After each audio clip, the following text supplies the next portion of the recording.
Hello and welcome back to the David67 Celtic News YouTube channel. Today going to be a wee quick roundup of various different rumours, stories, speculation regarding some players soon to leave Celtic, maybe coming to Celtic, and also a wee update on a few of the stories that have been circulating over the course of this week, prior to the transfer window opening officially tomorrow.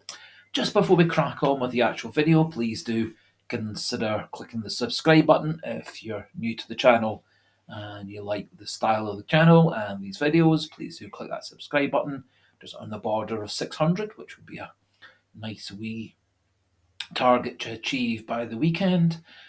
For all those who are more aware of the channel, more used to the content, etc., there is the option, completely optional, to join the channel. It does get you 1 or 2 wee extra perks. And as always, please do consider clicking that like button if you like the video. It does help with analytics and YouTube spreading these videos to more people.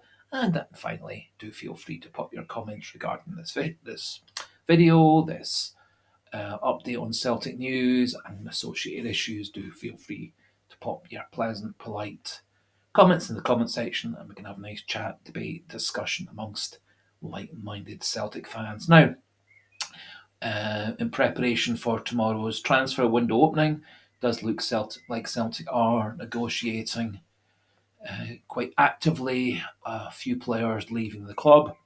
The furthest along the line would appear to be our South Korean striker Hyeon Gyu Oh, who appears to have be on his way to Genk in Belgium. A £4 million offer apparently is on the table from Genk. Oh is happy to leave the club to get his career and international career back on schedule. There are apparently some links between Genk in Belgium and the current South Korean captain Song, who's of course at Spurs with Ange Postecoglou at the moment. And so it looks like Celtic may be making a good £1.5 million or £2 million profit on O's deal since he was signed for us in January of 23. In that time, O has scored 12 goals in 47 matches, primarily as a substitute, and over the course of the 23-24 season, again mostly as a substitute, 5 goals in 26 matches, and did kind of lose his place in the pecking order, with Adam Idah coming on loan and being successful in January of 24. I'll be quite sad to see O go. I think he was gradually improving with Celtic. I think his biggest problem was his lack of regular starts in the team. Far too often he was coming on with a few minutes to go, and so I think his stats are slightly skewed. I think he had good pace, good strength, good in the air, good with both feet, a pretty good natural finisher. And so I'd be sad to see him go, although if Celtic do replace O with a couple of new good quality strikers to supplement Kyogo, I'll be happy. And we have made a pretty reasonable profit on O as well. Moving on to another player said to be on the verge of leaving Celtic, and I have said this, and so the news stories multiple times. Yuki Kobayashi is apparently on the wish list for the J-League team Kashima Antlers. They apparently are keen to take him back. There have been multiple stories over the last couple of years of Kobayashi going back to Japan, either permanently or on loan. And similarly, there were a lot of stories that a few months ago that Kobayashi was instead going to be going to one of several Major League Soccer sides. All those things turned out not to be true or did not get finalised. But yet again, the stories are Kobayashi, who has made for us 7 appearances, all in the second half of the 2022-23 season. Those 7 games under Ange Postecoglou wasn't really very convincing. Does seem to have really struggled to settle in Scotland, and he made 0 appearances for Celtic in the 23-24 season. And I think for the sake of Celtic, to open up the wage bill, open up a place in the squad, and for Kobayashi's career, good for him to move on. No other confirmed departures as yet, and no apparent movement on new contracts for Rocco Vata or Daniel Kelly. Those news stories have kind of gone quiet. A few players have, of course, been linked to Celtic over the last week, 10 days. Scott McKenna, apparently in interviews, has said he would be amenable to coming to Celtic or returning to Scottish football, and hasn't closed the door on coming back to Scotland to play for Celtic. He also mentioned he would be happy to negotiate with Rangers as well, but was kind of non-committal. Martin Dubravka, a little bit more positive in what he has said in interviews. He's been asked directly about coming to Celtic. He says that he's aware that there is interest. He said there was interest apparently in him off and on over the last year from Celtic. Dubravka's position at Newcastle currently is he is the number 2 goalkeeper. It's rumoured that Newcastle are in the market to sign Trafford from Burnley. Burnley, of course, who got relegated. Trafford very much one of the up-and-coming England goalkeepers. That would then supplement Newcastle having Pope and Trafford both as their 1 and 2 goalkeepers, which would kind of suggest that Dubravka would be on his way out. And of course, Dubravka has 1 year left on his contract. 35 years old, 6'3", 43 Slovakian full international caps. And last season for Newcastle, when covering for the injured Nick Pope, he had 30 games for Newcastle last season, 8 clean sheets, and over his whole career for Newcastle and teams in Slovakia and in Denmark, his career record of 418 games with 136 clean sheets. So pretty much a 1 in 3 clean sheet record over his whole career, which is a decent stat. 68% save percentage on his SofaScore stats, and last season 7.2 out of 10 as being his match rating, again on SofaScore. So all these are very encouraging statistics. Dubravka, for me, very good goalkeeper, lots of experience at the highest level.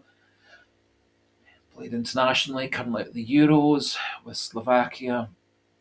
Has got European experience. Also, my only drawback, I think, with Dubravka is he's 35.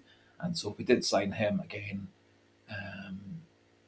to replace Joe Hart, we're probably looking at the same kind of process again in a couple of seasons of looking again for a new keeper. I personally would like to see Celtic sign a goalkeeper in the 25 to 30 years old range. But at the moment, Dubravka seems to be one of Celtic's main choices. We update on Kieran Tierney, the ex-Celtic player who stories have linked as coming back to Celtic. Does look like there's quite a lot of interest for signing Kieran Tierney from the English Premier League. Primarily Newcastle and Fulham are both said to be keen on him. And there also has been quite a lot of criticism from various ex-players and pundits and journalists. Arsenal choosing to let Kieran Tierney go, especially for letting him leave at a price of 10 to 15 million pounds when he was bought just a few seasons ago for 25 million. I think possibly his injury record may well be a factor in that sort of cut price deal from Arsenal. Finally, a few other bits of news update. Norwich still stalling on any negotiations regarding Adam Idah.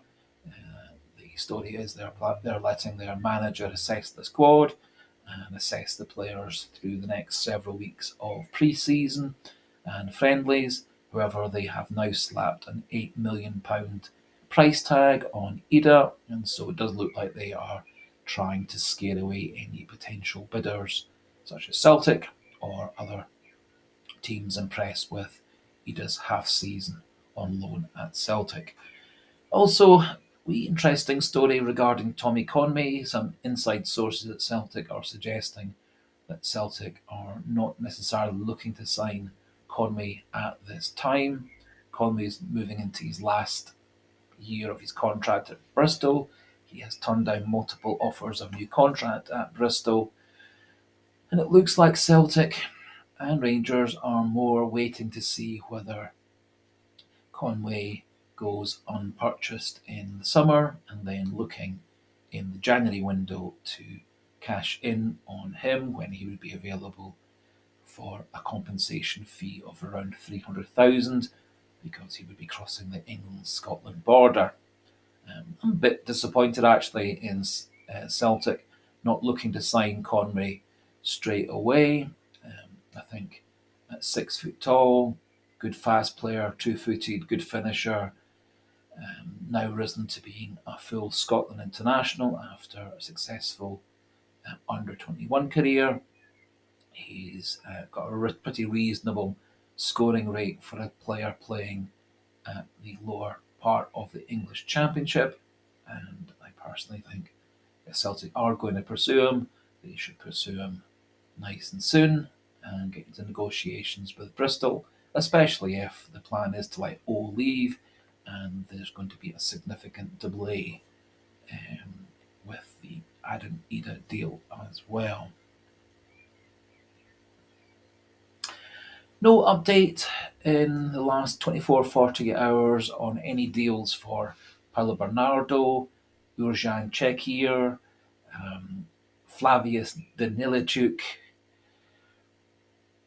or Peter Vindahl Jensen. All those appear to be deals that Celtic are continuing to negotiate and discuss with their parent clubs, and similarly no movement on Daniel Amartey coming to Celtic from Turkish football.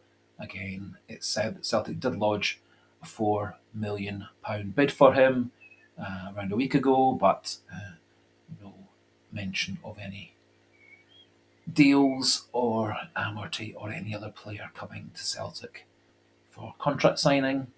I suspect that with the transfer window opening tomorrow, things will move on hopefully over the next couple of weeks and get a few players in, and then once the European Championships in Germany are over, we can then start bringing in a few more other players for the start of pre-season and then moving into the US Tour and our other pre-season friendlies prior to the season starting in August. And one final wee transfer related story. Our ex-right back, Jeremy Frimpong, again is attracting interest from a great number of European clubs. Primarily at the moment it would appear that Liverpool and Manchester United are top of the queue to sign him, and with the transfer fee release clause in Frimpong's contract and the very good deal that Celtic negotiated when we sold Frimpong a couple of seasons ago, Celtic would be eligible for at least £7 million in the share of the Frimpong deal from Leverkusen to whichever team they sell him or to whichever team Frimpong chooses to go to. And that £7 million would be a nice addition to our transfer kitty. And it does look like Celtic are actively pursuing quite a few players, negotiating, inquiring, and lodging a few bids. And hopefully we can get a good number of those players over the line, primarily brand new top quality goal scorer, and I think we also need a couple of extra goal scorers to go with Kyogo, especially if we're going to let O leave, and also with the uncertainty of whether we're going to get Rocco Vata signed. And so I'll do my best over the next few weeks as the European tournament in Germany goes on. I'll do my best to keep you all up to date as best I can with any ins and outs and any new stories, rumours, speculation regarding Celtic transfer targets and successful purchases. So that finishes things for today. Just a wee reminder, please do consider the like button, the subscribe button, the join button, and the use of the comment section. And so until tomorrow, a goodbye and hail, hail.